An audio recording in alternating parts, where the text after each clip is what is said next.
Hello, friends. We are interested in the geography of our views, so please like and write in the comments from which city are you watching us, and were there loud stories of betrayal in your city? Perhaps the next story about betrayal will be from your city. And we start. Carrie Blakely woke up around noon that day. The sun was shining through the windows, but the spring light in the Omaha suburbs always seemed a little more subdued than in the city itself, as if softly spreading between the neat houses and green lawns. There was a quiet commotion in the house. Sixth grader Colton, their eldest son, was discussing something with his younger sister Tara. The TV was on in the other room, with the voices of the morning news coming through, which Nate usually watched while he prepared breakfast for himself and the children before school. Carrie turned on her side, mentally noting that she had probably slept for 4 hours. 4.5 if you're lucky. The night shift at the hospital had been difficult. A couple of emergency patients had been brought in late in the morning, and she had been delayed sorting through paperwork.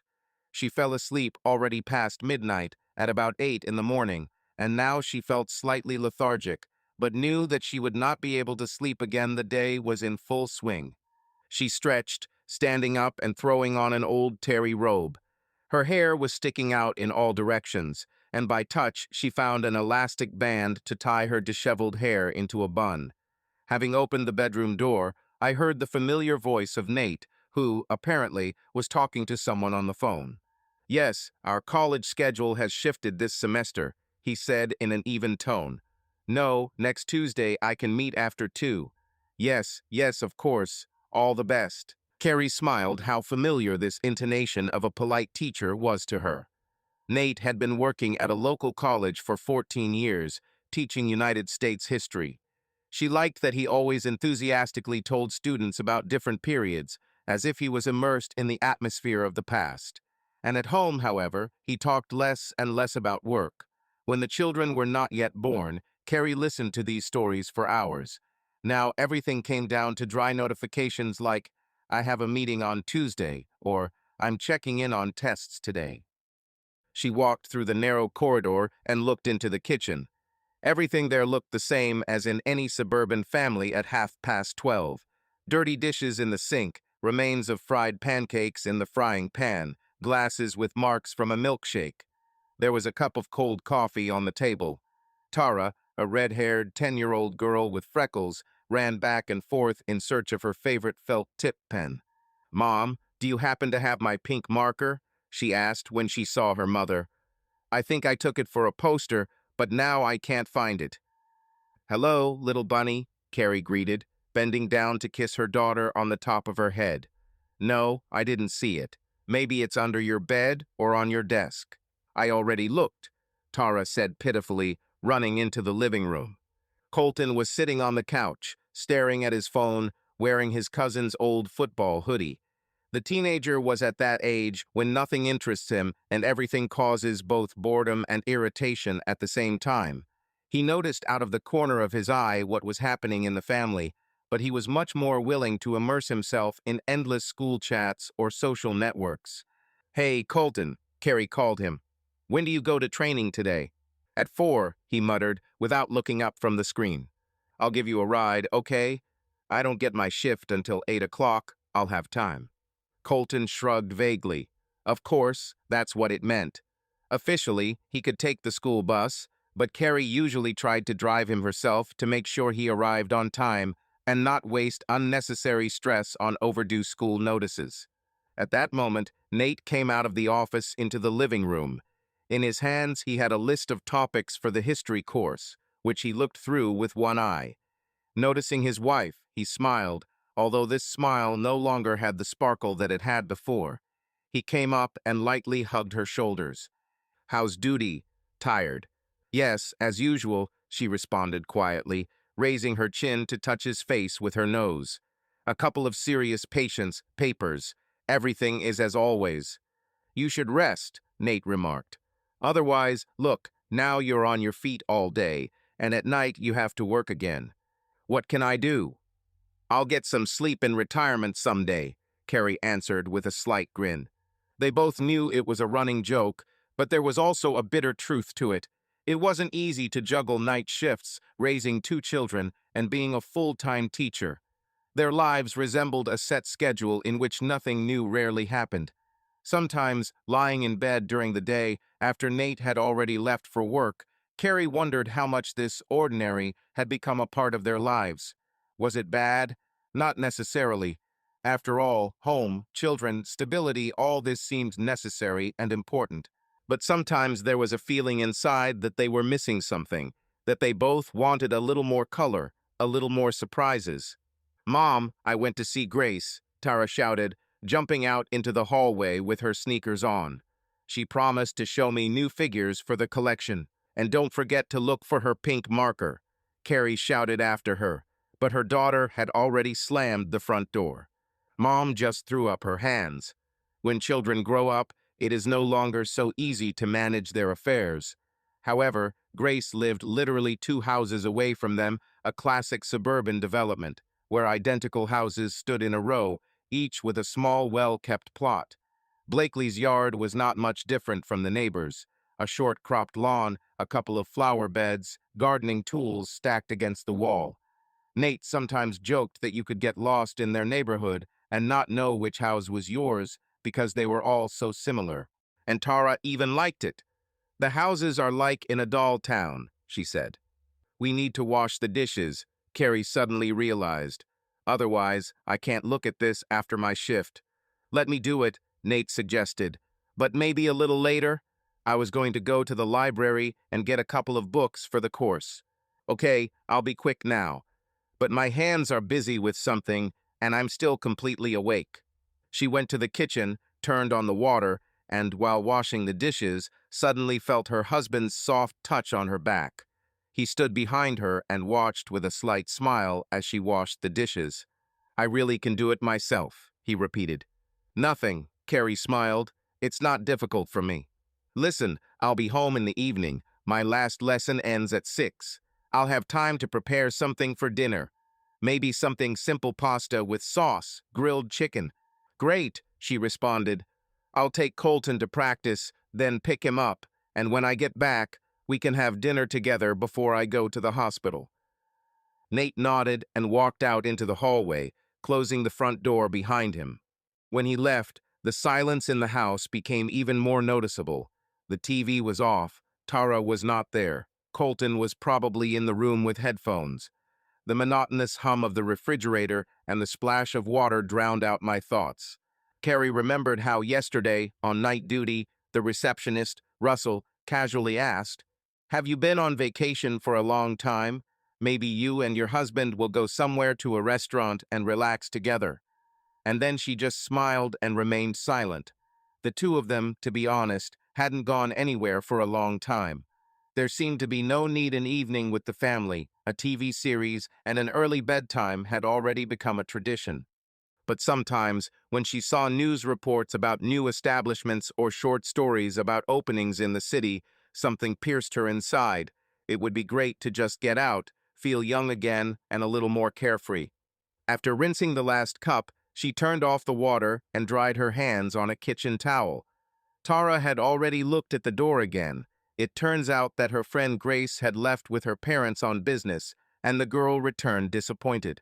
"Mom, can I watch cartoons?" "I did all my work. Nothing was assigned to school," she said. "Okay, turn it on," Carrie sighed. "Only for a short time."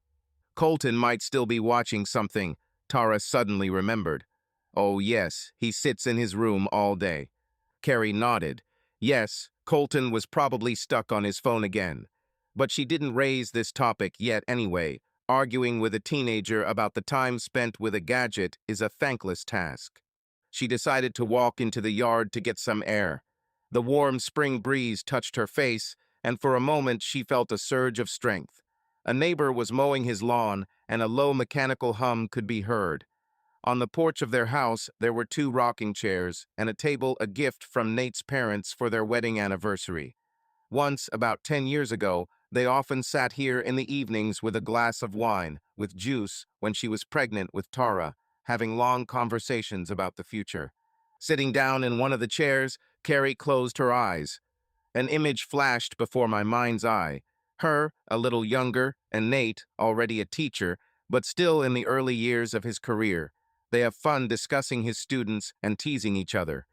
Now their conversations often boiled down to who would come to the store, when to leave for a parent-teacher meeting, and how to distribute the long-awaited salary.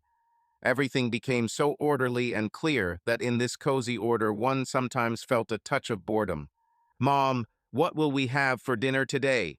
Tara asked, looking out onto the porch. "Daddy said he'd make pasta," Carrie answered, opening her eyes. "You like his pasta with cheese sauce, right?" "Yeah, I love it," the daughter smiled. "That's it, I went back to watch the cartoon." Carrie smiled after her. The children are growing up, she thought. A little more, and Colton will leave the house altogether, and Tara will follow him. How quickly time flies. And at that moment she felt a slight sadness, mixed with a vague hope. What if, when the children got older, she and Nate would have more opportunities to spend time together? By 4 o'clock, Carrie had driven Colton to American football practice. While he changed, she watched the other parents sitting in the stands of the school's small stadium. Several mothers were chatting animatedly about how their children were doing on the team, and two fathers were discussing the results of yesterday's professional league match. Teenagers ran around the field, throwing the ball and shouting loudly. Colton, although not considered a talented player, still enjoyed the physical activity and communication with the guys. His face was serious and focused as the coach chastised them for making incorrect passes. "How are you, Carrie?" asked one of the mothers, Amy, who came from the other side of the stands. "You look kind of tired." "Yes, I'm after the night," Carrie answered. "I just don't sleep much during the day. But everything is fine, thank you." "When are your days off?" "According to the schedule, in a week. In the meantime, I'm holding out the night." They exchanged knowing glances. A mother raising children is always tired to one degree or another, even if she does not work at night, and with night shifts, it became even more difficult. The training lasted 2 hours. Carrie sometimes scrolled through the news feed on her phone. Sometimes she just watched Colton follow the coach's commands. "Is he really already 12?" she thought. "I remember how just yesterday I carried him in my arms. He was so tiny." When it was all over, she dropped her son off at home. There was a brief silence in the car as Colton stared out the window, contemplating his teenage affairs. Then he suddenly spoke. "Mom, didn't Dad swear that I didn't come to him last night before bed? He said he wanted to talk." "No, I didn't swear, but maybe we should talk. He's worried that you don't communicate much." "Yes, I don't have anything to talk about," Colton sighed. "He asks all the time about school, about my plans, and I don't really have any plans other than lessons and training. And in general, he doesn't understand modern memes, jokes." Carrie chuckled. "Historian Dad who doesn't understand modern memes. Sometimes, he tries. Maybe you just can't hear each other." Colton said nothing. She didn't press. But there was a stirring of excitement inside. Indeed, their family life seemed to be increasingly fragmented into isolated cells, each with their own. Tara has dolls, girlfriends. Colton has football, a telephone. Nate has college, history books, magazine articles. She has a hospital, night shifts. And somewhere between them, in the common area, there are only rare joint dinners and organizational issues of everyday life. Returning home, they found Nate already in full swing in the kitchen. The smell of fried garlic and onions tickled my nostrils. He turned around, noticing his wife. "Hello, how was training?" "Okay," Carrie nodded. Colton tried, he looked good. "But it seems to me that he is still not entirely sure whether he likes football or not." Colton, having heard, only muttered, "I'm going to my place," and disappeared. "Well, teenagers are always hesitant," Nate said as he cut up some tomatoes. "How are you? Still sleepy?" "Yes, I've already come to my senses. There are a couple of hours left before the shift. I'll just have time to eat, change clothes, and see if I've forgotten anything important." They cooked in pairs. He swirled the sauce in the pan. She put water on the stove for the pasta, stirring occasionally to prevent sticking. Their conversation was interrupted by everyday trifles. The phone rang, a local number appeared on the screen. It turned out that someone from the pharmacy wanted to clarify the prescription for the drugs Carrie needed. Then Tara came running with a bunch of questions about tomorrow's school excursion. "Dad, tomorrow we're going to the city center, to the Children's Museum," the girl jabbered. "And you said that you went to this museum when you were 10, right?" Nate smiled. "Well, not exactly 10. 11 years old. But yes, I have fond memories. You will see interesting exhibitions there." "Great. Then maybe I'll take with me the camera you gave me for Christmas." "Of course, take it," Carrie agreed. "The main thing is don't forget to bring it home safe and sound." Tara nodded in agreement and rushed back. Meanwhile, the pasta had reached the desired degree of readiness, and Carrie drained the water, and Nate poured the aromatic sauce on top and generously sprinkled it with grated cheese. Just the sight of the dish in the frying pan made you feel warm and cozy. Dinner went quite calmly. Colton didn't talk too much, but at least he sat at the same table with them, sometimes asking something about the local team's future match. Tara chatted about her plans and what other figures she would like to add to the collection. Carrie and Nate mostly listened to the children, exchanging short remarks with each other. At 6:30, Carrie rose from her desk to begin getting ready for her shift. She changed into neat dark trousers and comfortable sneakers, over which she would wear a medical shirt and special shoes at work. She pulled her hair into a ponytail so it wouldn't get in the way under her hospital cap. She looked in the mirror. At 37, she still looked quite young, but the dark circles under her eyes hinted at lack of sleep. "I'll probably go early," she said to Nate, who was collecting dishes from the table. "I want to stop at a store along the way to buy something for tomorrow's breakfast." "Okay, be careful while driving. I'll sit here with the kids for now, help Tara pack her backpack, and wash Colton's uniform." "Thank you." "I love you," she said almost automatically. "And I you," he answered in the same tone, warm, but devoid of some former spark. She left the house and headed to the car. The yard was shrouded in twilight. The evening sun was setting behind the horizon. The residential area came to life in its own way. Neighbors walked their dogs, some cut the grass or watered the flower beds. Somewhere behind you could hear the noise of a lawn mower, and someone in the distance was listening to music so loud that you could hear the heavy bass. Sitting behind the wheel, Carrie sighed. 14 years together, she thought. They were once so young, full of enthusiasm. They dreamed of traveling around half of Europe, decorating an old house with a terrace where they could organize meetings with friends. Well, they have a house, albeit a typical one. Just like everyone else in the area, they haven't invited friends for a long time. But somehow it didn't reach Europe. There were always some more urgent expenses. Carrie woke up that day with slight excitement. Her first full shift in the new department awaited her. The official transfer to the emergency department took place a week ago, but then she was just getting to know her colleagues, studying the internal routine, and seeing how everything worked. Now came the moment of immersion in real work. Emergency calls, admission of seriously ill patients, urgent operations. All this was much more intense and dangerous than the calm, albeit tense, duty in the therapeutic department where she worked before. "Okay," Carrie thought as she got out of the car in the hospital parking lot.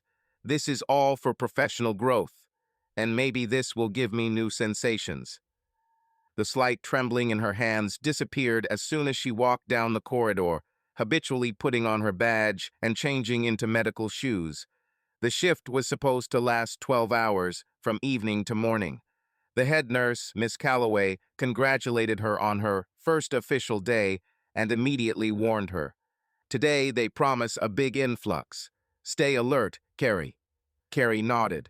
She has already noticed that in this department everything goes faster. Someone is crying in the waiting room, someone is screaming in pain, doctors and nurses are scurrying past here and there. But her heart was pounding not only because of the upcoming stress, but also from curiosity. The fact is that somewhere through a mutual friend, she heard about a new surgeon who had recently moved from Texas. I think his name was Justin Coleman. Rumor had it that he was very talented, handsome, and managed to get a divorce 6 months ago. What kind of life does this man have? thought Carrie. I wonder what he's like. Before she had time to really get comfortable at the post, an orderly brought in a young man with a wound in the thigh. Blood flowed, the patient groaned, and after him a doctor appeared dark, fit, in a white coat over a green surgical uniform. He said something quickly, giving instructions. Prepare everything for examination. We are doing an X-ray. Urgent surgical treatment is required. Blood loss is not critical, but you can't delay. And then their eyes met. He held his gaze for a moment. Both concentration and confidence were visible in his brown eyes. Are you new? He asked as he walked, looking at Carrie. Yes, my name is Carrie Blakely, she responded briefly, trying not to betray her inner trembling. Great, Carrie. I'm Justin Coleman. Can you help me with this case, okay? He said, already turning to the patient. Of course, Dr. Coleman, she nodded, hurrying after him. From that moment on, a series of actions began. It was necessary to install enrollment 4, check the indicators, and hand over the instruments. The whole situation took no more than half an hour, and when the patient was finally sent to the operating room, Justin, exhaling, turned to Carrie. Good job. For the first day worthy. Thank you, doctor. I just did what I needed to do. He smiled and nodded at her, letting her know that he was sure that it would be even more difficult, but she could handle it. Several days flew by almost unnoticed. Carrie was so immersed in the flow of emergency patients that she forgot about time. But amid all this fuss, she increasingly found herself next to Justin. She either assisted him in stitching up a deep cut or helped him fill out paperwork after an emergency operation. He was not only a skilled surgeon, but also an easygoing person. He knew how to cheer up, joke, and diffuse the situation. One day they met in the staff break room. Carrie was drinking coffee, getting ready to run out on a call once again, and Justin walked in, reached for a bottle of water from the refrigerator, and glanced at her. Hard day. What a difference, she sighed. Here, it seems, all the residents of the district decided to urgently go to the emergency room. The fatigue on your face is easy to read. Is this your signature, I'm going to fall and fall asleep right here expression? There is such a thing. But you know, I have time to sleep during the day at home between shifts, although not for long, she explained. Understand. Although I don't have night marathons right now, it's also not easy with surgeries, and I was also recently in the process of divorce. Or rather, officially already divorced, but emotionally everything drags on. I'm sorry, she said quietly. Divorces are always a difficult matter. Nothing, he waved it off. It's easier now than it was. You just have to get used to new realities. Carrie nodded, suddenly feeling warm towards the man. It happens, a few words about something personal, and you understand the other person a little better. Over the following weeks, they often bumped into each other in the hallways, during patient appointments, and in the break room. Little by little, a trusting atmosphere was established between them, in which there was nothing overtly romantic, but still some kind of spark was felt. Either Justin would take a cup of coffee for her, seeing that she was falling off her feet, then she, noticing his tense face after a difficult operation, would sit next to her and ask, "Is everything okay? Need a break?" Are you from Omaha? He asked one day casually when they were sitting in an empty corridor, waiting for the results of a patient's blood test. No, I was born in a small town in the north of the state, and then I moved here to study as a nurse, and I stayed there. And you're from Texas, right? Yes, a town called Arlington, more like a suburb of Dallas. It's hot, it's a ranch, it's people in cowboy hats. Justin smiled. Somehow, after 16 years of this surroundings, I wanted something calmer. So I accepted the offer here. It's clear. Well, here in Nebraska, we have our own quirks. But the weather is milder, she chuckled, although it can be harsh in winter. I already have time to appreciate, he grinned. Texas, cold days are simply fading. It would seem like an ordinary conversation, but Carrie caught herself wanting to listen to his voice again and again, wanting to watch him smile. It was a new feeling, even somewhat frightening.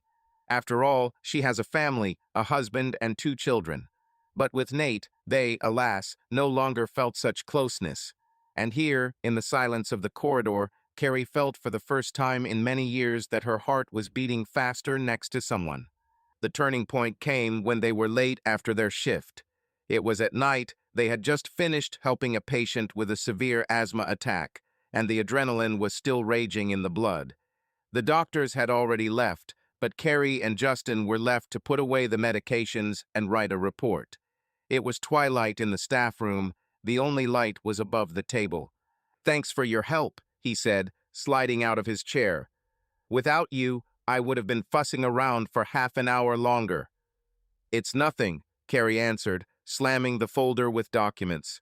She needed to go home, but she didn't want to leave. He raised his eyes and looked at her intently. There was something more in that look than just gratitude for the work support. Her throat was dry. "You know, Carrie," he began quietly, "I don't think it's right to say this, but I'm glad we're working together. It's easy with you." She was about to answer something, perhaps laugh it off, but for some reason she couldn't. His heart was beating so loudly that he thought he could hear it now. And at that very moment he carefully approached and touched her lips with his. Everything happened so suddenly and at the same time so naturally. He kissed her briefly, as if to see if she would push her away, and she suddenly felt a burning feeling inside: euphoria, fear, desire. She answered him, albeit hesitantly. After a couple of moments, both pulled away from each other, breathing heavily. "I'm sorry," he whispered. "I don't want to cause problems for you." She didn't say anything, just looked into his eyes. She suddenly remembered Nate, the children, and felt a painful remorse. But she could no longer pretend that nothing had happened. "We should probably talk," she only breathed. However, it was not possible to directly discuss everything at once. The next morning, everyone went to their own rooms, and then the work schedule began to spiral. But feelings, once they broke through, could no longer be driven back. They were drawn to each other like a magnet. At first, they kept their distance, limiting themselves to a glance and a barely noticeable touch of the hand when they had a free minute. Those around them saw that something was sliding between them, but there was already enough trouble in the department, and no one asked out loud. Only sometimes the head nurse or someone from the team would throw out in bewilderment, "What a team you are," when Carrie and Justin, together with someone else, saved a patient. Gradually, this secret intimacy began to develop into something more.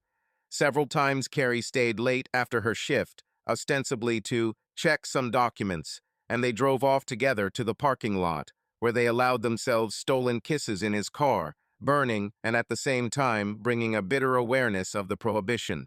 She felt both happy and terribly guilty. At home, everything went on as usual.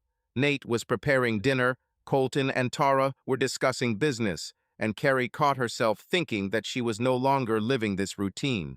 "All conversations with my husband are about the same, everyday things." She wanted to hug him less and less when she returned from the night shift. She was almost sure that he did not notice anything. Their relationship had not been particularly close before, so Nate did not suspect a catch. "How is it in the new department?" he sometimes asked at the dinner table. "Everything is fine," Carrie answered standardly. "It's a lot of work, but I like it. There are interesting cases."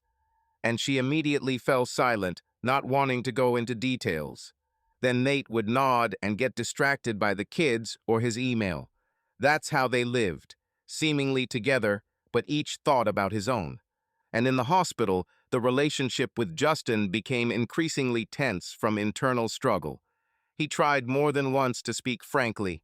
"Carrie, this is wrong," he said when they retired to the back room for a couple of minutes. "I don't want to destroy your family." "I don't know what I want," she answered, running her hand over his shoulder. "But I can't stop." Every time she left the hospital, she was overcome with guilt towards Nate and towards the children.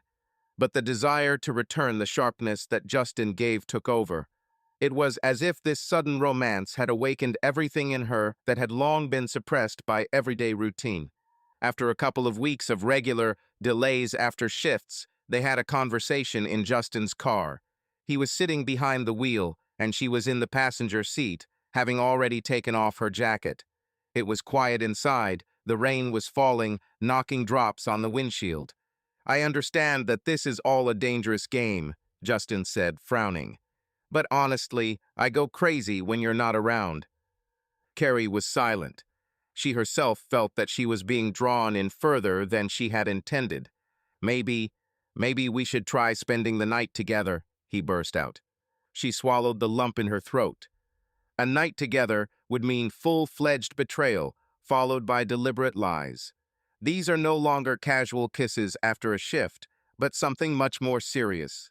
"I can't tell Nate the truth. He, he won't survive this," she finally exhaled. "And I'm not asking you to say anything. But don't you want to be together for a little while without all this hospital chaos?" There was a sincere plea in his voice. Carrie knew it would be wiser to stop everything, but even the thought of it caused acute pain. She glanced at her phone to see notifications coming in one after another. A message from Nate, a reminder about Colton's parent-teacher conference. She turned off the sound and looked at Justin. "Okay, I'll tell you at home that I was called in for an unscheduled shift. Not for long." He reached out to her, and they merged in a long, passionate kiss, the spring rain drumming behind the windows. This is what happened on the first night, when Carrie, pretending that the boss asked to replace a colleague, left after dinner to visit Justin. He rented a modest apartment not far from the hospital. The apartment was almost empty, a sofa, a table, a couple of chairs. But there reigned a strange romance of freedom, almost youthful. They ate takeout food, drank wine from plastic glasses, and laughed. And then there were hours of tenderness and passion that Carrie had not experienced for many years. In between conversations, she still thought about her children and her husband. "How did I get to this point?" she asked herself. "This is so unlike me." But it was like a wild wave swept away all moral prohibitions. She had too much fun with Justin. Too, right in terms of body sensations, in terms of the level of emotional intimacy. In the morning, barely holding back a yawn, she returned home. Nate just looked at her sleepily and muttered, "Hey, how's your shift?" "Heavy," she responded briefly and immediately dived into the bathroom. It was the first time she had lied to her husband so seriously, and she experienced mixed feelings. Fear of being caught, a pang of conscience, and at the same time euphoria from what she had experienced a couple of hours ago. Several more weeks passed. The secret connection with Justin grew stronger. More and more often, Carrie came up with force majeure duty, conferences, and work delays in order to steal another night, or at least an evening. They were cautious, but sometimes they forgot themselves. They laughed too casually in the department, and some of their colleagues seemed to have already guessed that they were not just friends. "Are you sure no one will notice?" she asked him one day when he, winking, suggested that they meet in the back room. "Even if they notice, they will remain politely silent," Justin sighed. "Most doctors and nurses try not to get involved in other people's affairs. But that's not what you're worried about, is it?" She nodded, dropping her gaze. Yes, her main concern was home, family. Nate acted as usual, asking about the news, cooking with the kids, watching old movies in the evenings, or grading student essays. He wasn't stupid, but he didn't notice the obvious changes either. Maybe the fact is that his relationship with Carrie had long ago become some kind of tenant formality. And Colton and Tara saw that Mom was increasingly disappearing to work. But who would have thought that it wasn't the hospital? One night, while Carrie was visiting Justin again, the phone rang. She winced when she saw her husband's name on the screen. 5 missed. My heart sank to my feet. "That's it, it's over," flashed through my head. She pressed reply while gesturing for Justin to shut up. "Yes, Nate," she said, trying to give her voice business-like calm. "Carrie, I'm sorry to call. Tara woke up and had a fever. I didn't know you had the opportunity to answer, but I need to ask what meds to give her." "Oh, damn," Carrie pressed her palm to her forehead. "Listen, let him take children's ibuprofen. We have it in the first aid kit. And try to get her to drink more fluids." "Fine. Sorry to bother you. Come back as soon as you can." She hung up, her face turning pale. Justin, noticing this, carefully asked, Everything is fine. My daughter has a fever. It's nothing, but I feel terrible. I'm here, and she's at home, sick. Maybe you should go to them, he suggested, although it was clear that he was sorry to lose this stolen watch. Carrie thought for a split second, then stood up with a jerk and began to get ready. Sorry, I have to. And slipping out the door, she flew through the night streets, making her way to the reality she had been trying to escape from lately. That night, she very acutely felt that she was living on the edge. One leg was in the family where her children and husband were waiting for her. The other was in the secret world of feelings for Justin, where she felt alive and desired. Conscience reminded itself louder and louder. Confusion arose in her soul. Either break up with Justin or confess to Nate, she thought. This cannot go on for long. But for now, she chose the path of lies. The next morning, having laid Tara on the sofa in front of the TV, making sure that the fever had subsided, Carrie mechanically stroked her daughter's hair. Nate walked by and quietly thanked his wife for helping on the phone and returning quickly.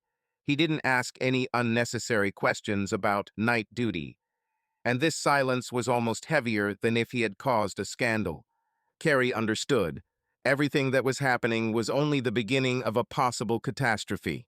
But she could no longer bring herself to give up what was going on inside. For the first time in many years, she felt that her eyes were burning, that she was flying to work with anticipation. Every look at Justin aroused desire in her. Perhaps this is how the inevitable break with old life begins. When Tara accidentally opened the gallery on her mom's phone, she wanted to find photos from a previous school trip. But instead, I saw pictures that I had never seen before. In them, Carrie stood next to a tall stranger in a medical uniform. They laughed, hugging each other, and in one of the frames, he touched her neck with his lips. The girl was only 10, and she did not fully understand what was happening, but the photographs were obviously too close, too adult. Tara, embarrassed, did not know how to feel about this.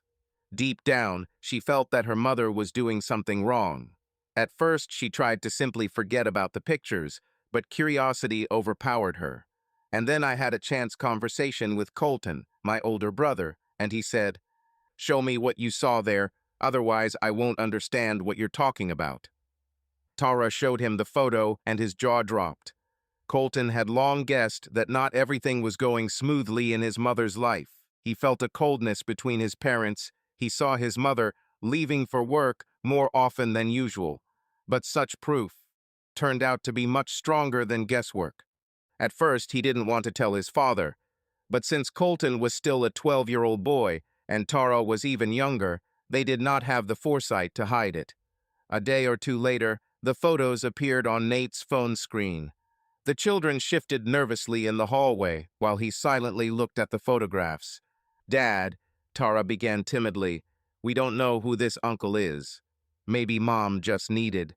Well, but Nate already understood everything. The world around me froze, as if it had faded. It became cold, and even breathing became difficult. He felt a rift occurring inside him. The family he had been building for 14 years was shaken in an instant. But he didn't want to make a scandal in front of the children. He suddenly found an unprecedented icy calm. "Thank you for telling me," he said quietly. "But you guys don't worry anymore. I'll figure it out myself." Colton wanted to add something, to say that it couldn't be that bad, but Tara saw her father's face turn pale and tense. They hugged each other. Nate continued to stare at the screen, and slowly a plan was born within him. Carrie returned in the evening that day, tired, with traces of the night's lack of sleep. She noticed that there was tense silence at home.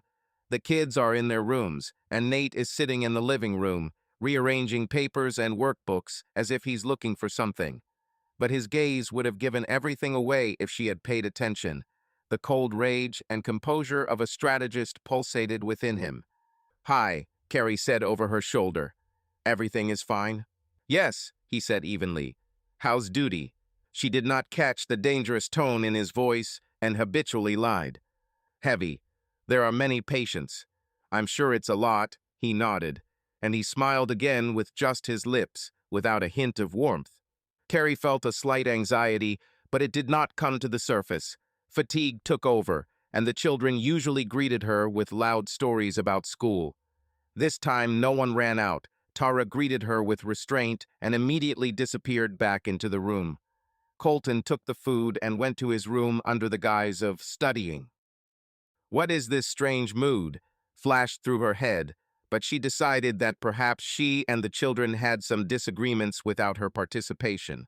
However, I didn't ask questions carefully. I didn't have enough strength anymore. The next day, Nate arrived at a private investigation agency located within the city. He was met by a short, stocky man who introduced himself as Mr. Gilmore. The office was in twilight, with inconspicuous paintings hanging on the walls. Nate summarized the situation with steely determination in his voice. I need to collect evidence of adultery.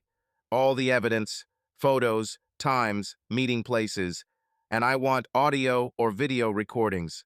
I understand, the detective said slowly. So you are considering divorce?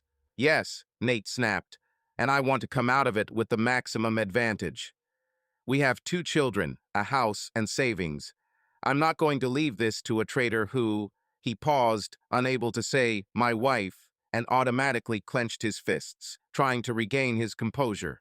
In general, yes, I'm preparing for a divorce. My job is to have irrefutable evidence. Mr. Gilmore nodded, busily writing everything down on a notepad. He asked for Carrie's contact information, her place of work, the make of her car, her alleged lover, everything he needed to establish surveillance. Then he asked for an advance payment. How soon can you start? Nate asked, signing the receipt. At least tomorrow. Don't worry, we will do everything right. Fine. And one more thing. I want to install wiretapping at home while she's away. I have time when she leaves for her shift. Can you handle it? Yes. So we agreed. That evening, after Carrie left for the hospital, Nate took out the small device he had gotten from Gilmore's office and began looking for a place to install it discreetly in the bedroom and living room. It took less than half an hour. His movements were precise, almost practiced as if he had done this dozens of times before, although in fact he had never done anything like this before. But resentment, pain, and cold rage told him that he had to act decisively. His heart sank when he imagined that he would hear some conversations, Carrie's confessions on the phone. God forbid love whispers. But this is exactly what he needs to protect himself in a future trial. When the kids fell asleep, Nate went out onto the porch and sat in the rocking chair. The night was quiet, with occasional rustling winds. How did I get to this point? He thought. Where is the line when we stopped being a family? He wanted to growl, to take out his anger, but he restrained himself because he chose a different tactic. Let Carrie not suspect anything yet. Let him think that everything is going as usual. He will methodically collect evidence and then strike. Several days passed. Detective Gilmore regularly sent short reports to Nate. Yesterday, she spent 3 hours in an apartment on Wilshire Avenue. They left with the same surgeon. Here are printouts of phone calls. Nate, feeling a painful pang with each message, held back his emotions, and he has already begun to form an archive. Photographs, screenshots of correspondence, recordings of telephone conversations. How did he get access to correspondence from work? I just installed a spy application on a shared home computer. When Carrie occasionally accessed her work email from home, the app automatically copied all messages. Most of them were boring bureaucracy, but in between there were also short lines full of hidden tenderness. I miss you, Justin. I'll be late today, thinking about our night. I can't forget the taste of your lips. The words stung Nate's eyes. He experienced a sickening cocktail of pain, disgust, and even oddly enough jealousy that he did not expect from himself. But a cold determination also accumulated within him. One evening, when Carrie returned and went into the bedroom, she noticed Nate sitting at the computer and carefully reading something. He immediately lowered the laptop screen, smiling a barely noticeable smile. Hello. How was your duty? Okay, she responded automatically, putting the jacket away in the closet. What are you doing? I check students' essays. Mountains of papers you can see for yourself. Oh, I see. She didn't go into detail. Her sense of guilt worsened, but her trust in her husband had long been undermined by the routine. She was already used to the fact that Nate didn't care much about her work problems. Her infatuation with Justin drew her in so much that she did not pay attention to minor changes in her husband's behavior. It took about another week before Nate decided there was enough evidence. The detective gave him a report, photos of Carrie and Justin walking hand in hand to the surgeon's car, several photos taken through the apartment window where they kissed, plus copies of correspondence, plus a recording of a telephone conversation where Carrie, in a soft, gentle tone, tells how she can't wait for the two of them to spend the night together. Nate closed his eyes as he listened to the recording. It felt like a knife was being stabbed into his heart. But when the sound stopped, he opened them again and, with grim calm, pressed the save button. After dialing the number of the lawyer the detective had recommended, he said briefly, "I'm ready to arrange a meeting with you. I have all the evidence. The third is convenient for me." Having collected the papers, he carefully hid them in a folder and put them away, behind the educational materials in the rack.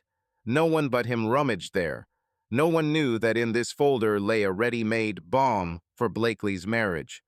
Now the last step was to choose the perfect moment to present all the materials and file for divorce. Nate wanted to strike for sure, disarming Carrie. He was going to keep the children for himself, believing that since the mother turned out to be a traitor, it means that the father's right of custody would be a priority. That evening, he watched Tara reading a book before bed and Colton looking through photos from his last workout.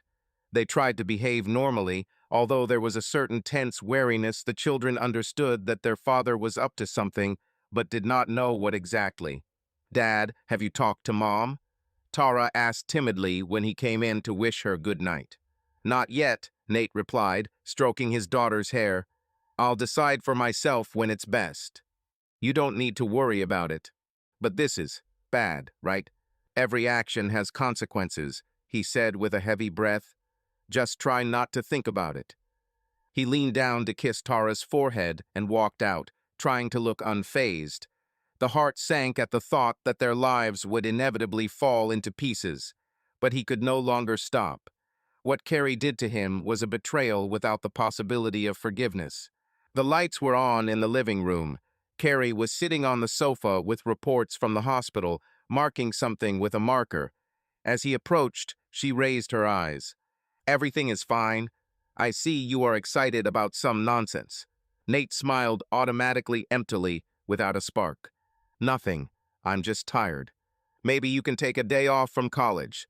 "Problematically, I don't have that luxury," he replied. "We need to finish everything."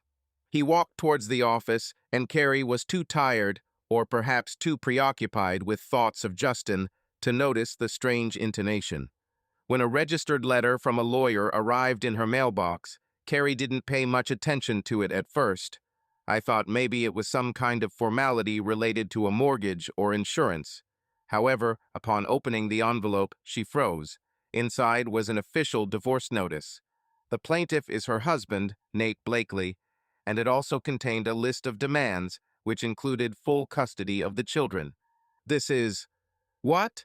she whispered, rereading the text, and mechanically leaned against the kitchen table.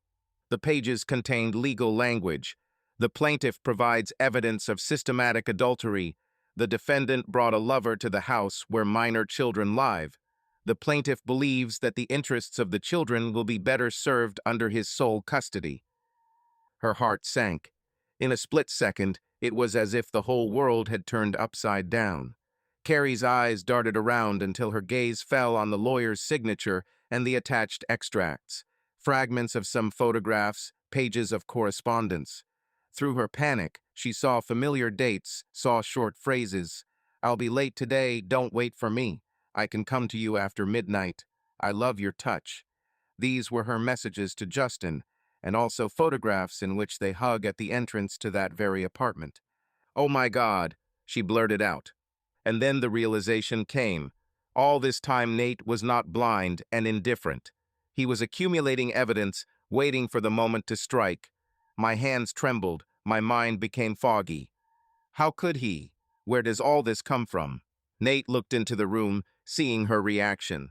His face remained stony. Did you want a little happiness? I hope you were prepared for the consequences. I filed for divorce, and I'm going to ensure that the children stay with me. What? Carrie gasped, choking on internal panic. Why did you decide that?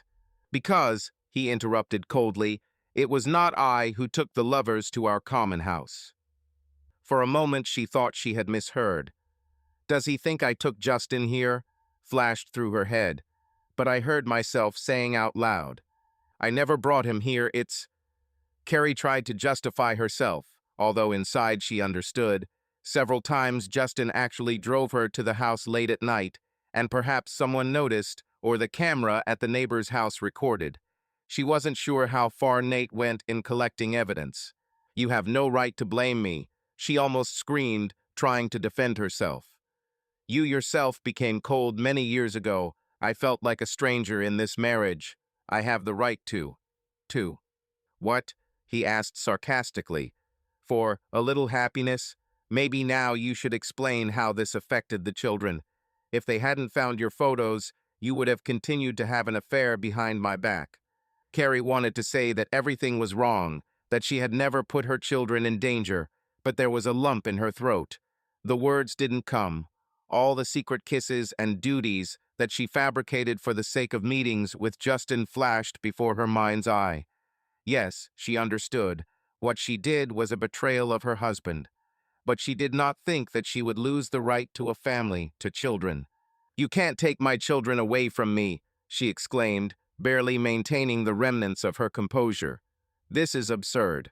We'll see in court, Nate answered shortly. I took precautions. There are witnesses, there are photographs where you come home with a friend after your shift.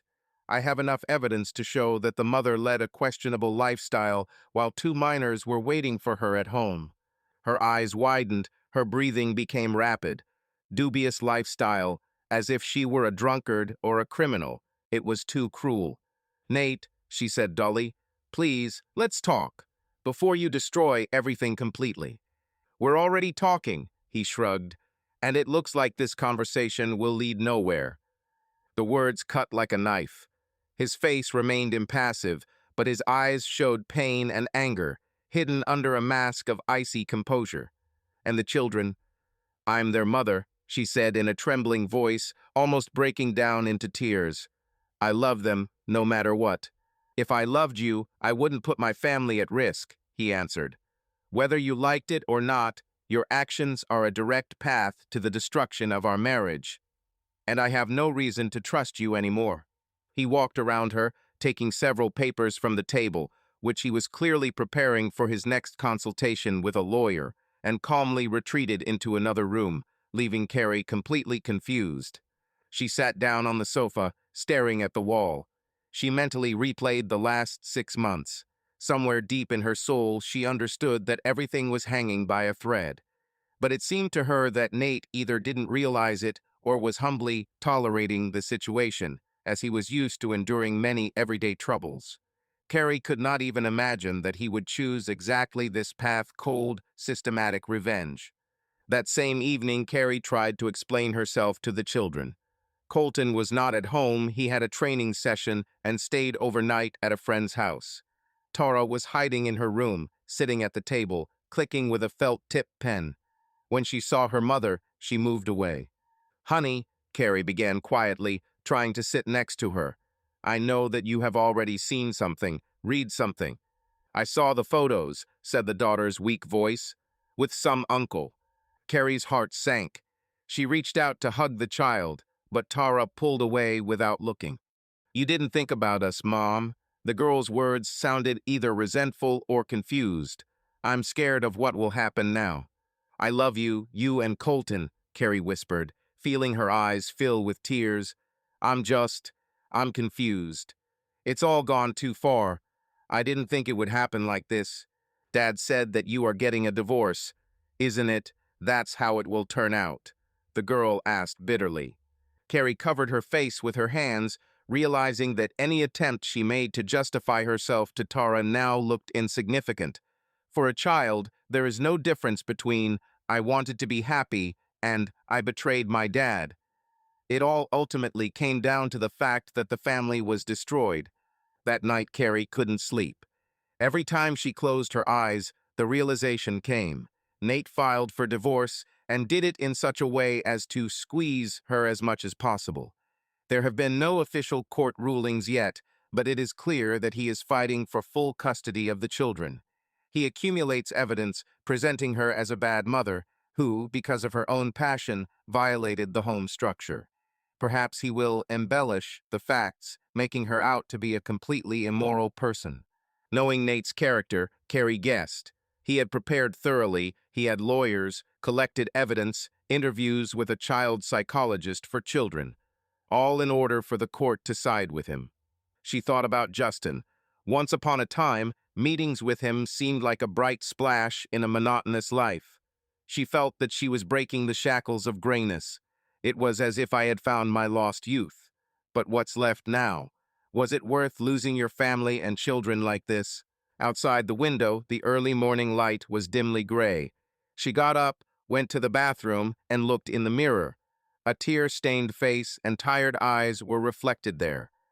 What should I do? She asked herself, but there was no answer. In the morning, when everyone woke up, Nate, without saying a word, served breakfast on the table, an omelet and toast.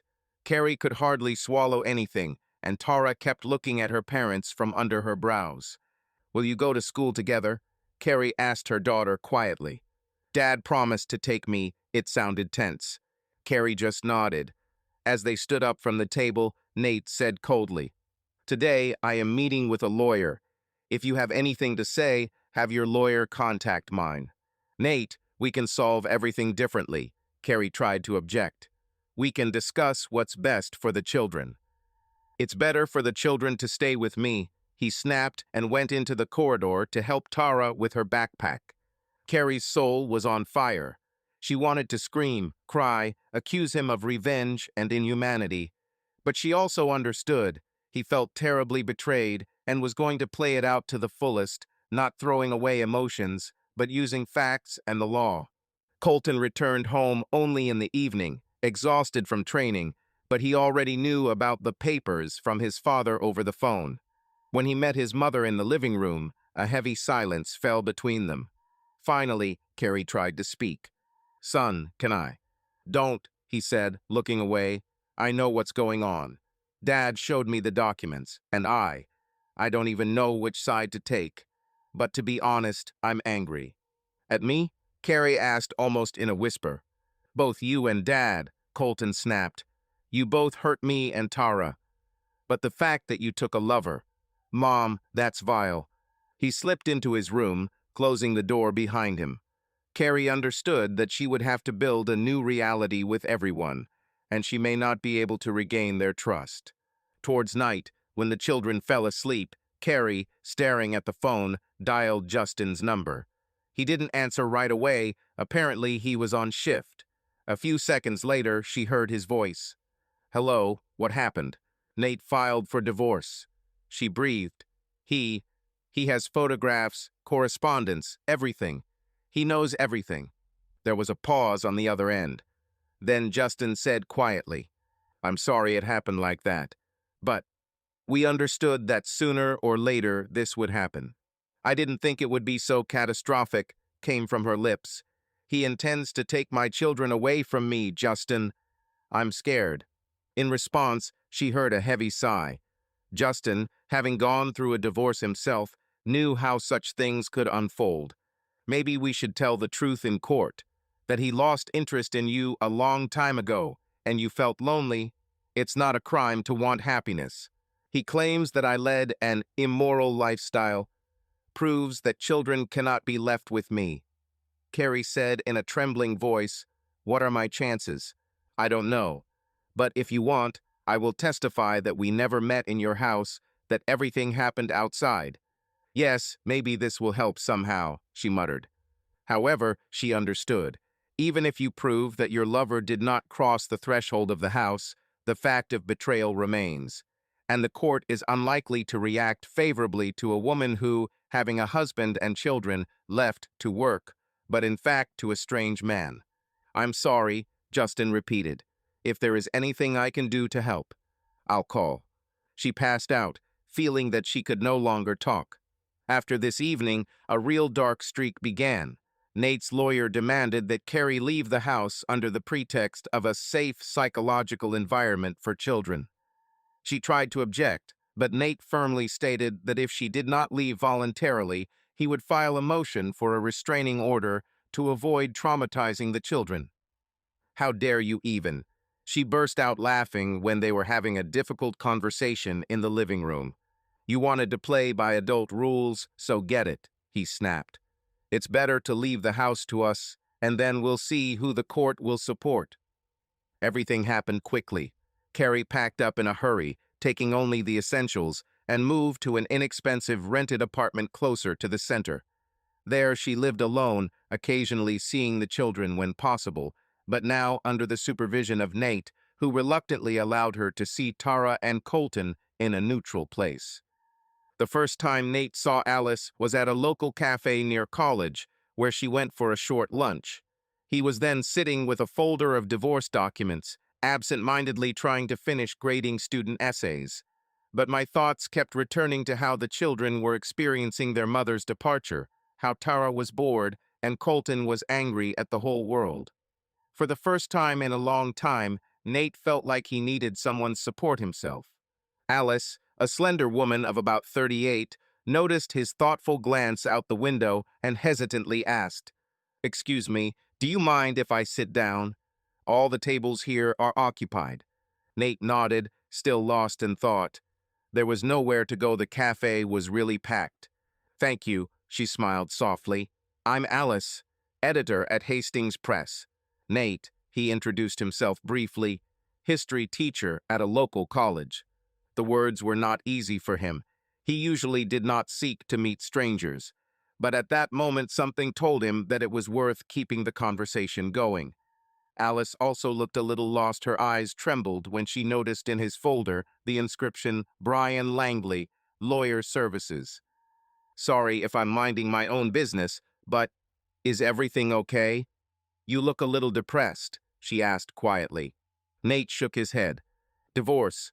Problems with child custody. What about you?" "I'm a widow. My husband died 2 years ago," Alice said, looking away. "And before he died, it turned out that he was cheating on me. I found out about this a month before his death. I'm still trying to come to my senses." There was silence, filled with unexpected mutual understanding. Having read in each other's eyes an almost kindred feeling, loss, resentment, regret, they felt that they could speak more openly. And for the first time in months, Nate found himself wanting not just to vent the pain, but to hear how another person dealt with it. Since then, they began to periodically meet in the same cafe. Sometimes Nate would specifically stop by during his lunch break, hoping to see her. Alice, an editor who lives nearby, was also not averse to discussing something with him over a mug of coffee. They shared stories from their lives. Nate, how hard it was for him to raise 2 children alone. Alice, how, in addition to the grief of losing her husband, he also had to learn not to reproach himself for his betrayal. "How did you withstand all this?" Nate asked one day as they sat in the park under the soft rustle of the wind. He switched to "you." A long time ago, Alice herself suggested it. "I won't lie, it was very difficult. First anger, then despair, then a feeling of guilt that I didn't have time to find out or forgive anything. But over time you understand. Life goes on, and you have the right to a second wind," she answered, shaking her head. "And you?" "I still feel that rage and betrayal," he admitted, "and also concern for the children. I don't want them to get hurt. But sometimes I think that we have all suffered." They sat next to each other. Alice touched his hand to support him. And for the first time, Nate felt that he could trust a woman who had herself gone through betrayal and knew what it was like to be deceived by the person closest to him. A few weeks later, they formed the habit of texting each other throughout the day. Alice sometimes sent him encouraging quotes from the books she edited. "Every pain sooner or later becomes a lesson if you are ready to accept it." Nate answered how things were going with the kids. Tara asked if she could invite a friend over for the weekend. I agreed. She needs to have at least a little bit of a carefree childhood. Sometimes they crossed paths after work. Alice said that she was finishing editing the manuscript, and Nate clarified the schedule of his classes. One day he couldn't stand it and asked, "Maybe we should go somewhere, just to unwind? For example, to a museum. I have long wanted to see the new historical exhibition, if you have time and desire." Alice smiled. "Museum? Interesting. I'm not a history fan, but I think it will be fascinating to you." So they ended up at a small exhibition dedicated to the Wild West and the history of the development of the prairies. Nate, being an expert, sometimes added comments. He talked about the exhibits, about how cowboys and settlers changed these lands. Alice listened with curiosity and asked clarifying questions. A trip to the museum, followed by dinner in a quiet restaurant, gave them both the feeling that they were not just sharing the past, but also carefully opening the door to the future. The evening ended with an innocent kiss at the threshold of her apartment. Nate, feeling her lips, experienced a surge of tenderness and an exciting realization. This is not an adventure, not revenge, not an attempt to plug a hole in his soul. This is something more mature, calmer.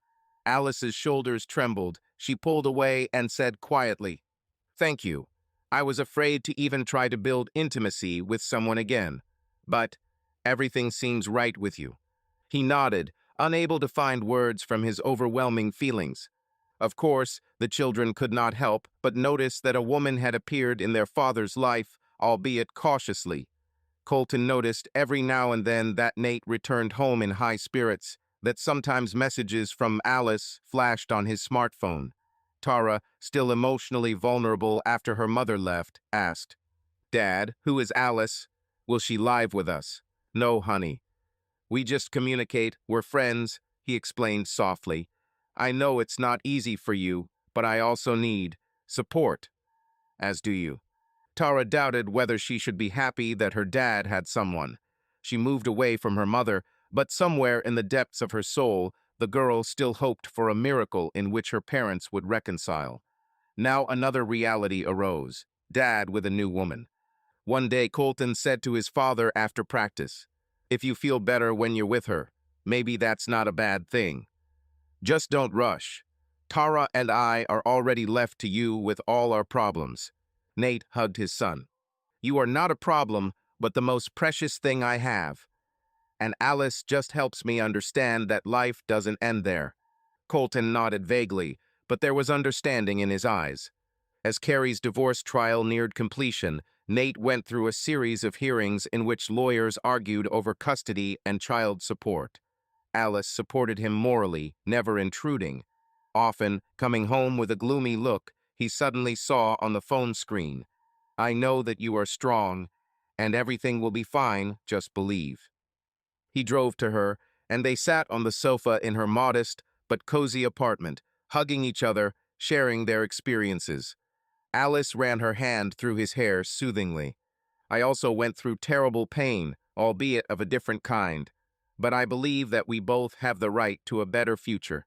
Thus, something more than passion was formed between them, quiet trust, which is built on understanding the past and caring for each other's feelings. When the divorce proceedings finally came to an end and the court decided that the children would live with Nate, while Carrie would receive regular visitation rights, Nate was relieved but also bitter. It seemed that the conflict was almost over, but the sediment remained. The betrayal of the wife, the pain of the children, the confusion of the last months. Alice saw how he struggled with conflicting feelings and one day asked, "Will you forgive Carrie?" Nate didn't answer right away. Finally, he exhaled. "I don't know. Maybe time will smooth it out. But I no longer want to take revenge. Enough is enough. Right now, it's more important for me to focus on making sure Colton and Tara grow up in peace." Alice gently squeezed his hand. "Time doesn't heal everything, but it allows you to breathe more freely. I am sure you will find the strength to put an end to it." Carrie walked along the dull corridor of the hospital, where she had recently worked for many years, holding a thick brown envelope in her hands. Inside were several official papers, notice of her dismissal and orders confirming that as of today, she was no longer on the staff of the institution. The dry, cold language of due to ethical violations and unacceptable behavior in the workplace hurt the eyes. My heart sank with humiliation. She tried to argue that she had not done anything illegal, but the administration explained.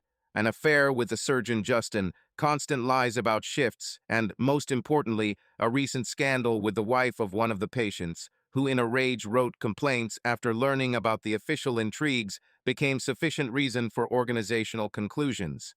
The management did not want publicity and drama. It was easier to fire an employee who had tarnished the hospital's reputation. Carrie understood that being unemployed meant she was in limbo. The rented apartment, which she had not had time to properly inhabit, required a monthly payment. She has not yet received child support from Nate, and he was not obliged to pay it because, according to the court decision, the children live with him, and formally it was Carrie who had to contribute her share to the maintenance of Tara and Colton. There was a catastrophic lack of money. There was almost no savings left.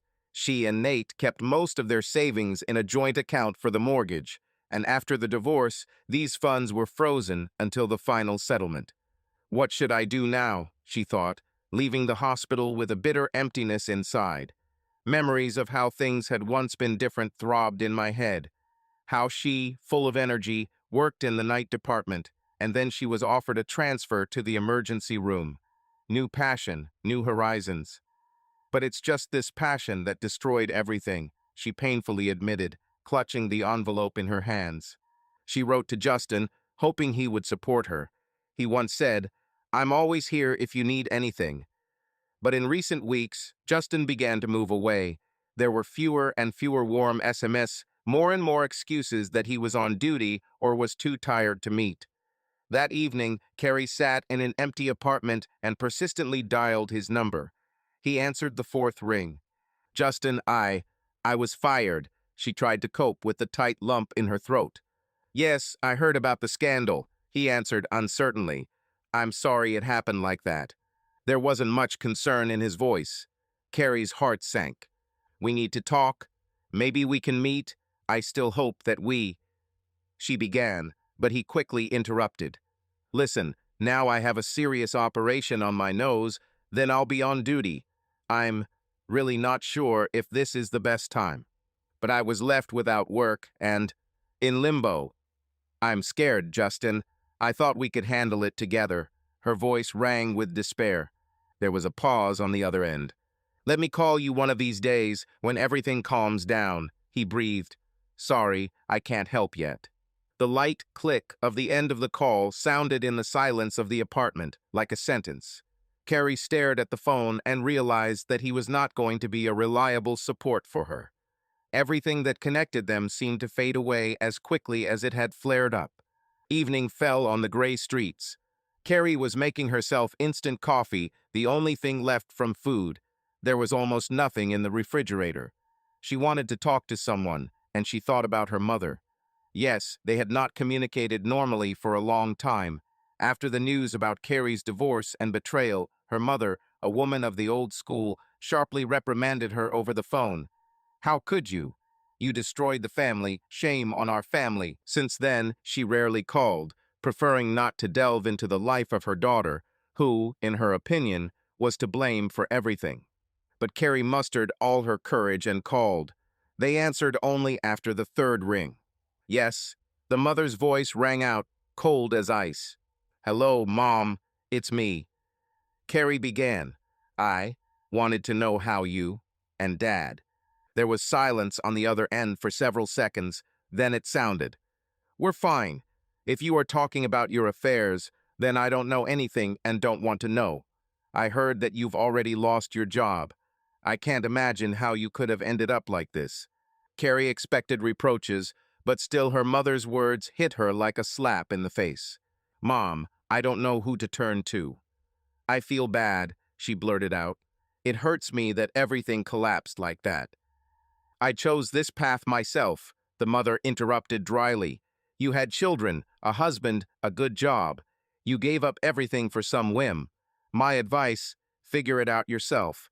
And don't you dare ask me for money. But I don't need money, I just. Carrie began, but her mother abruptly interrupted. I hope you understand that I don't want to get involved in what you did.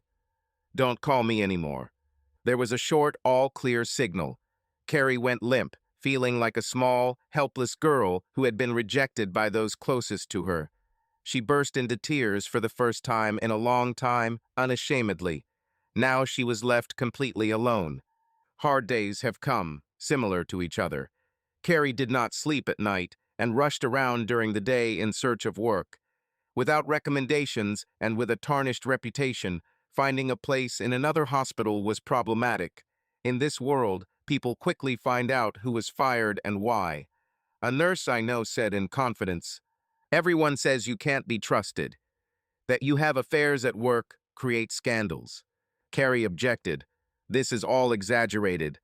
But I tried not to show my weakness. I realized that it will not be easy to return to medicine in the near future. I had to consider other options, caring for the elderly, working in a private boarding house. But even there, her profile aroused suspicion, as if sensing a trail of problems behind her. One evening, she decided to call Justin again, hoping that at least now he would find the strength to talk. He answered quickly, but his voice sounded constrained. "Listen, Carrie, I'm sorry, I don't have time, and I don't want to get into your dispute with the hospital. I can't risk my career, you know," he said evenly. "So we were together only until it affected your comfort." She smiled bitterly. "I lost my family and my job, and you say that you don't want to take risks." "Sorry," he repeated, sounding rather indifferent. "It happens." And again a short click of the end call. Carrie's heart sank. It turned out that, for the sake of communication with him, she had destroyed everything, and he was not ready to take upon himself the slightest part of her problems. Now she has lost him too. Perhaps finally. Soon it was the turn of the next visit with the children according to the court decision. Carrie had the right to meet with Colton and Tara under the supervision of a social worker or Nate. Having chosen a conditionally neutral territory, the library, where there was a children's corner, she arrived early, nervously glancing at her watch. The kids and Nate showed up about 20 minutes later. Tara looked quiet and a little wary. Colton, who had matured in recent months, nodded reservedly at his mother's greeting. Nate, despite the coldness between them, simply said, "Children, I'll be nearby if anything happens." Carrie scolded herself for her excitement, crouched down in front of Tara, hugged her daughter did not pull away, but did not really cuddle. Colton shook hands politely. "Hello, Mom. How are you?" I'm fine," she said, not finding the words to explain how bad it really was. "Tell me better. How are you?" Tara shrugged her shoulders and quietly replied that everything was going as usual at school, that her dad bought her a book that she had wanted for a long time. Colton said he trains on the football team and now dreams of making the state team. However, the conversation did not go well. The children saw that their mother was depressed, and she did not want to go into detail about her failures. "I miss you," Carrie breathed. "I miss you very much. How I wish everything were different." "Mom, we miss you sometimes too," Colton said seriously, looking at her. "But now it's like that. You can't get anything back." His words struck to the heart. She understood that he was right. The bridges were burned. And the children, although they did not completely turn away from her, accepted their new life with their father as stable and safe. At the end of the meeting, Nate walked over to pick them up. He didn't even look at Carrie. He just said briefly, "Time's up." "Time's up," Carrie thought as she watched them go. It seemed to her that this phrase was a metaphor for her own life. Returning to the empty apartment, Carrie felt an aching emptiness. Nobody was waiting. No support. The mother has turned away. She can only see the children according to a schedule. There is no work, and Justin has completely disappeared into his career, leaving it to the mercy of fate. Several times she applied for vacancies not directly related to medicine, a barista in a coffee shop, an administrator in a gym, but everywhere they wanted either experience or a schedule that was not compatible with her ability to meet with children in court. The money was rapidly disappearing. Gradually, Carrie had to sell some of her valuables, jewelry given for her wedding anniversary. This money was used to pay for housing for another couple of months.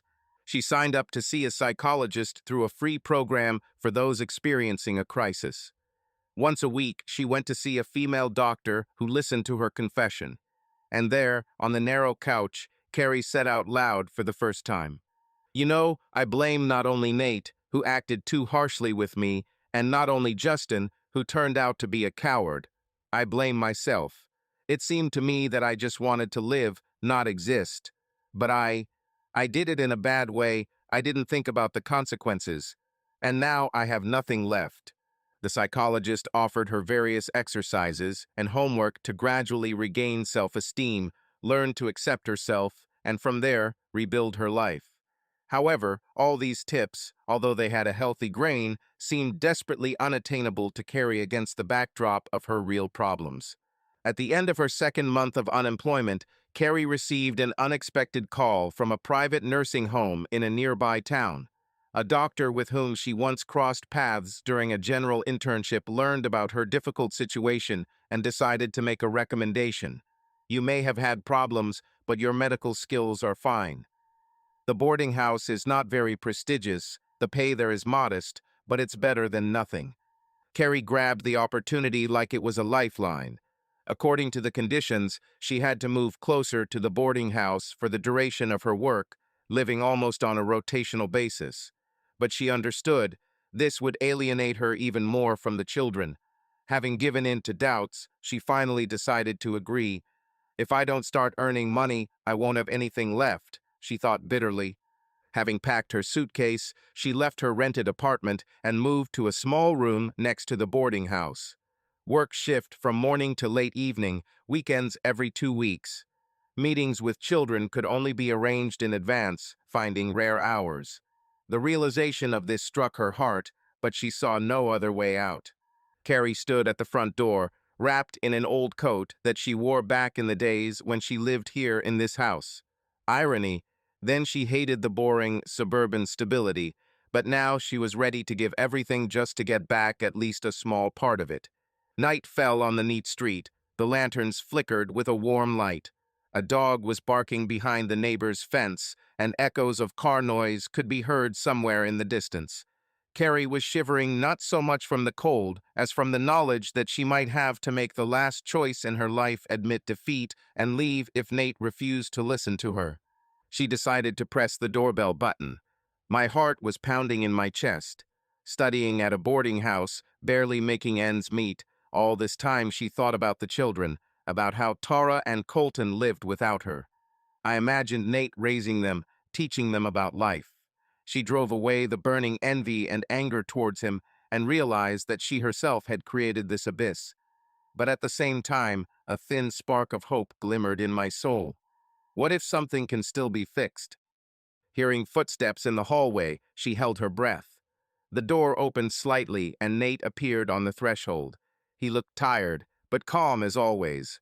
His gaze slid over Carrie's figure and his eyebrows met on the bridge of his nose. Surprise and hostility were mixed. "Why did you come?" he asked in an even voice.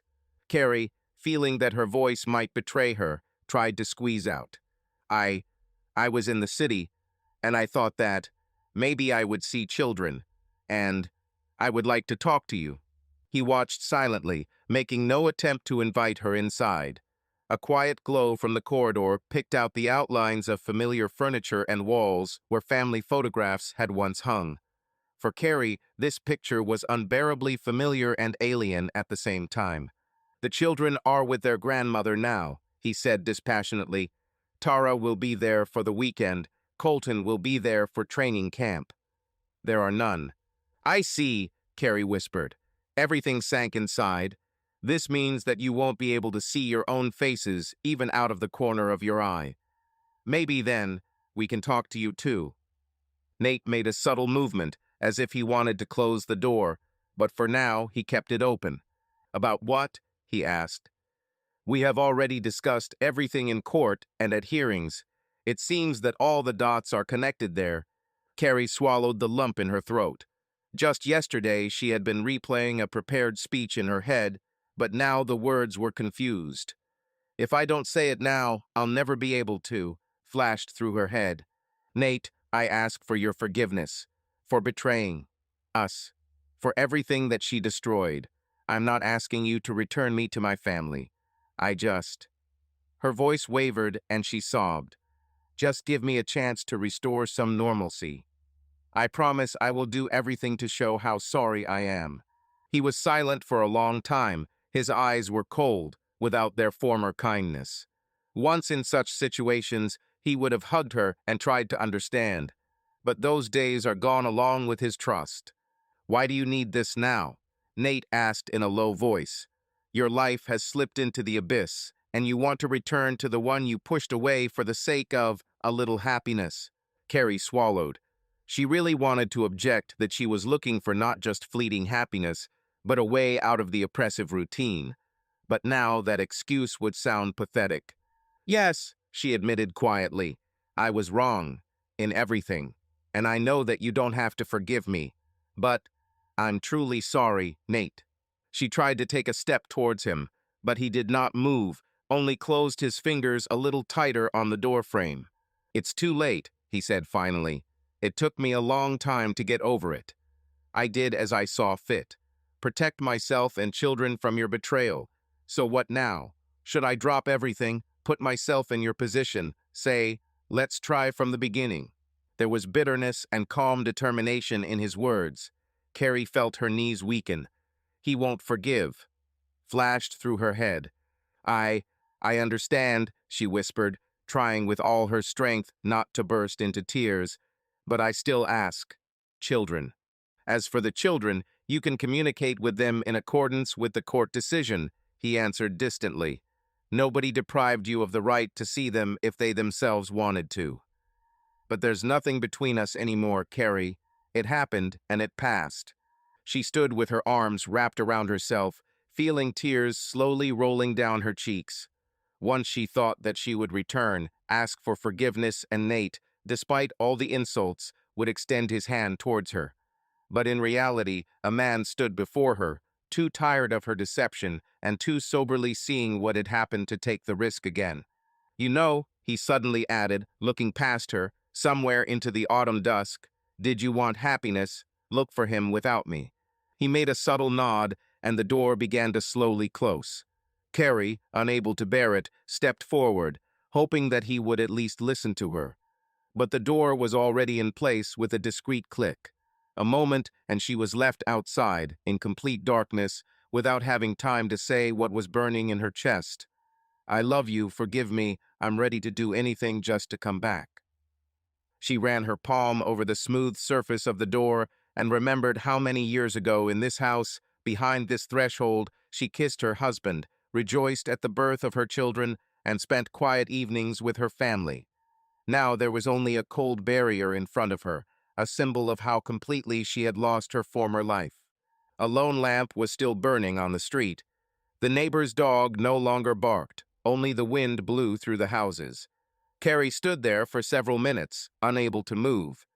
Then her breathing turned into quiet sobs, and she slowly walked away along the dimly lit sidewalk.